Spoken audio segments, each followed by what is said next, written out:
গ্রাম হলো জনবসতির একটি একক। এটি প্রধানত কৃষিভিত্তিক অঞ্চলে মনুষ্য সম্প্রদায়ের ছোট বসতি। আবার কালকে আসবো, হ্যাঁ ঠিক আছে, হ্যাঁ যাবো। যেখানে বসবাসরত সম্প্রদায়েরা সাধারণভাবে জীবনযাপন করে থাকে। আমাদের দেশে মনোমুগ্ধকর গ্রাম আছে বলেই এই দেশটা যেন এত সুন্দর। উত্তরবঙ্গের নওগাঁ জেলার প্রত্যন্ত গ্রাম রাতুয়াল সোলারপাড়া থেকে একগুচ্ছ কৃষ্ণচূড়া ফুলের শুভেচ্ছা জানাচ্ছি। আমি সাজু আহমেদ। এখন আমি এই গ্রামে প্রবেশ করব। এই গ্রামের যে সৌন্দর্য রয়েছে সেই সৌন্দর্য আপনাদের সামনে তুলে ধরবো, আমার সাথেই থাকুন। গ্রাম মানেই প্রশান্তির শুদ্ধতম স্থান। এখানে হাসি, আনন্দ, সহানুভূতি, আন্তরিকতা ও মায়ের দেখা মেলে দিনভর। এই যে গ্রামে এখন প্রবেশ করছি আমি, এই যে আমার সঙ্গে দেখতে পাচ্ছেন অনেকগুলো সাঙ্গপাঙ্গ। ওরা খুবই প্রাণবন্ত, খুবই ভালো, ভীষণ ওরা মিশুক। বিশেষ করে এই যে মুস্তাকিম, ও খুবই মিশুক। ও আমার সঙ্গে সবসময় আছে।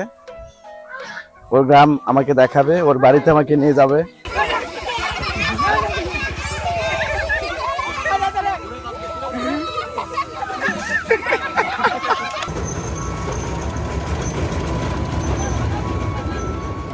এখানে শৈশবের সমস্ত দুরন্তপনার দেখা মিলবে। আচ্ছা, আপনাদের এই গ্রামে মোট কয়টি বাড়ি আছে? 36টা বাড়ি। 36টা বাড়ি। জি। আর আপনাদের এই গ্রামের যে মানুষগুলো সবাই কি মুসলিম না অন্য কোনো ধর্মের? না না না, সবাই মুসলিম। সবাই মুসলিম। মুসলিম। আর আপনাদের এই গ্রামের প্রধান পেশা কি? প্রধান পেশা কৃষি, উপরেই আমরা নির্ভরশীল। কৃষির উপরে নির্ভরশীল। হ্যাঁ। এর পাশাপাশি কেউ চাকরি করে, কেউ কেউ ব্যবসা করে। ব্যবসা, কেউ ভ্যান চালান, হামিদালি, সব এখানে গরিব দুঃখী মানুষই, গরিব মানুষই বেশি না বসবাস করে। আচ্ছা, আপনাদের গ্রামের জন্মটা কতদিন হলো? কত সাল থেকে এখানে আছেন?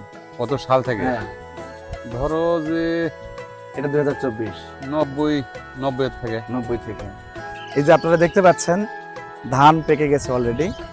আবার এই গ্রামের অনেক বাড়িতে দেখা যাচ্ছে ধান কেটে বাড়িতে নিয়ে এসেছে, ধানের খড় শুকাচ্ছে, আবার ধান শুকাচ্ছে।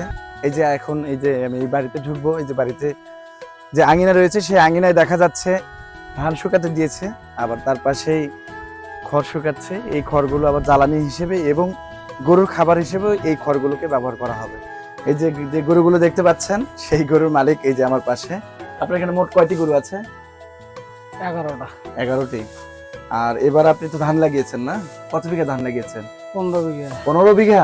মাশাআল্লাহ। ধান এবার কেমন হয়েছে? আলহামদুলিল্লাহ ভালো। আলহামদুলিল্লাহ বেশ ভালো না?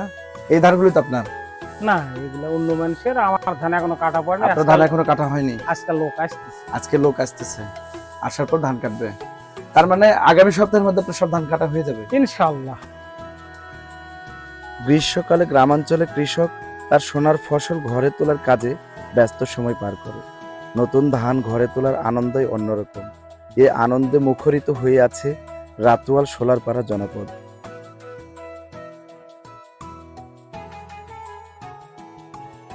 দুপুর হলে এ গ্রামের প্রতিটি মাটির চুলায় রান্না বসানো হয়।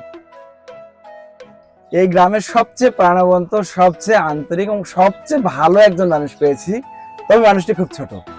এই যে সেই মানুষ, এর নাম হচ্ছে মুস্তাকিম। মুস্তাকিম না তুমি? আচ্ছা মুস্তাকিম, তুমি বড় হয়ে কি হতে চাও বলো তো? মাওলানা। আচ্ছা, তো তাহলে এখন তোমার বাড়ি, এই যে পেছনে যে বাড়িটা, এটা কার বাড়ি? তোমার নানির বাড়ি। এই বাড়িতে কে কে থাকে? তোমার নানা এবং নানি। তোমাকে নানা না নানি বেশি ভালোবাসে? কে বেশি ভালোবাসে? তোমার নানি বেশি ভালোবাসে। এই যে ওয়ালে যে জিনিসটি দেখতে পাচ্ছেন, এই জিনিসটি কৃষিকাজে একসময় বহুল ব্যবহৃত হতো, তবে এখন কালের বিবর্তনে সেটি আজ অকেজো হয়ে দেওয়ালে টাঙিয়ে রাখা হয়েছে, যার নাম লাঙল। আমাদের দেশের আনাচে কানাচে মাটির বাড়ি দেখা মিললেও মাটির সীমানা প্রাচীরে দেখা খুব একটা মেলে না।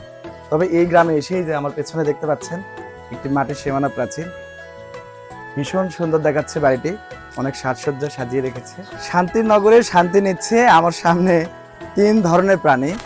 এই পাশে যেটা দেখতে পাচ্ছেন এটি হচ্ছে ছাগল, আবার এই যে আমার সামনে 2টি কুকুর শুয়ে আছে, আবার এই যে এই পাশে এখানে দেখতে পাচ্ছেন এখানে ভেড়া। মাটির বাড়ির আঙিনাগুলো এভাবে গোবরের প্রলেপ দিয়ে সুন্দর করা হয়। গ্রাম বাংলার আদি ঐতিহ্যের অন্যতম অনুষঙ্গ চালের রুটি। এবারে গৃহিণীরা ভর দুপুরে মাটির চুলায় চালের রুটি বানাচ্ছে। একসময় মাটির বাড়িগুলোতে বিভিন্ন রকমের আলপনা আঁকা হতো, কিন্তু সেটি কালের বিবর্তনে আজ বিলুপ্তির পথে।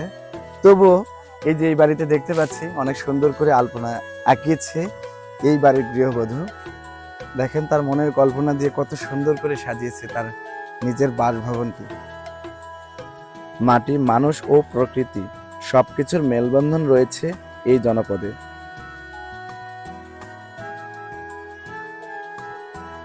এই গ্রামে এসে সবচেয়ে বেশি আমাকে মুগ্ধ করেছে মাটির বাড়ি।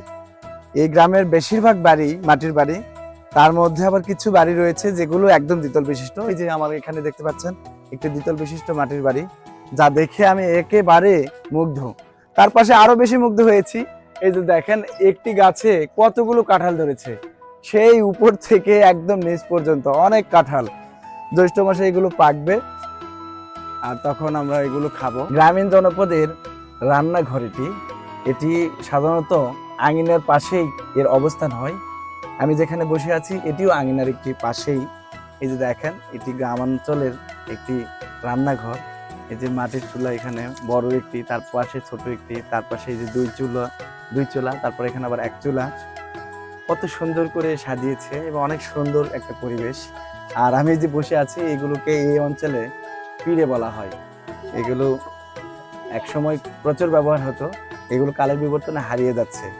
আর এই যে পাশে এটি যেটা দেখতে পাচ্ছেন এটি মাটির একটি পাত্র, মাটির পাত্রে তিনি আলুর খোসা রেখেছেন।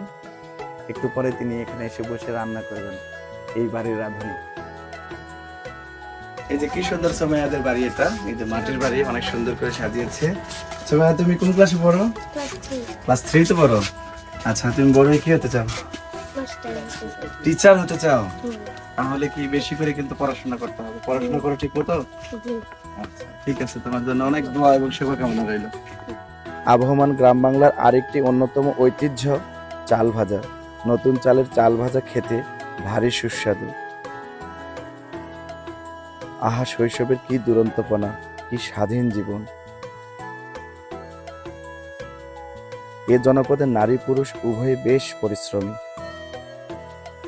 এই যে মোস্তাকিমের সাথে আজকে পুরো গ্রামটি আমরা ঘুরলাম, অনেক সুন্দরভাবে ও আমাদের বুঝিয়ে দিয়েছে। একটা বড় মানুষ যা পারেনি তা ও ছোট হয়ে দিয়েছে। এই যে পাশে যে বাড়িটি দেখতে পাচ্ছেন এটি মোস্তাকিমের বাড়ি। এই যে সামনে মোস্তাকিমের মা রান্না করছে। মোস্তাকিমের মায়ের সঙ্গে একটু কথা বলি। আচ্ছা, আপনার সন্তান কয়টি? আমার সন্তান তিনটি। তিনটির মধ্যে ও কততম? এ কয় নাম্বার আপনার সন্তান? মেজো। ও মেজো 2 সন্তান। নম্বর।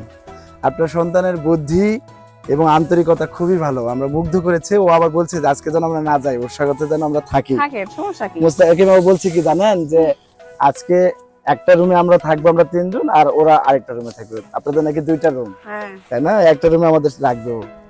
তো খুবই খুশি হয়েছি। মোস্তাকিম খুবই ভালো ছেলে, খুবই ভালো মানুষ। দোয়া করি ও অনেক বড় হোক, অনেক ভালো মানুষ হোক। বড় হবে, বড়। হ্যাঁ, মালানা হবে বলেছে আমাকে। তো ঠিক আছে, আপনারা ভালো থাকেন, সুস্থ থাকেন। মায়া ভীষণ রকম ভয়ঙ্কর একটা জিনিস, তার বাস্তব প্রমাণ এই যে মোস্তাকিমের মাধ্যমে। মোস্তাকিম আর কোনোভাবে আমাকে যেতে দেবে না, ও আমাকে এখানে রেখে দেবে।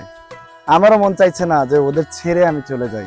এই যে ওরা যারা আছে সকলেই বলছে যে আজকে আমরা এখানে থাকি, কিন্তু তা কি সম্ভব? কখনোই সম্ভব নয়। নির্দিষ্ট সময় আমাদের সকলকে একটা সময় আমাদের গন্তব্যে পৌঁছাতে হবে। তো অনেক চেষ্টা করছে মোস্তাকিম আমাকে রাখার জন্য, কিন্তু আমি তো নিরুপায়, আমাকে যেতেই হবে। মোস্তাকিম, আবার দেখা হবে, ঠিক আছে? ভালো থেকো। হ্যাঁ, যাবো। আচ্ছা, আবার একদিন দেখা হবে, ঠিক আছে? ভালো থেকো। আচ্ছা, আবার আসবো। হ্যাঁ, আবার কালকে আসবো।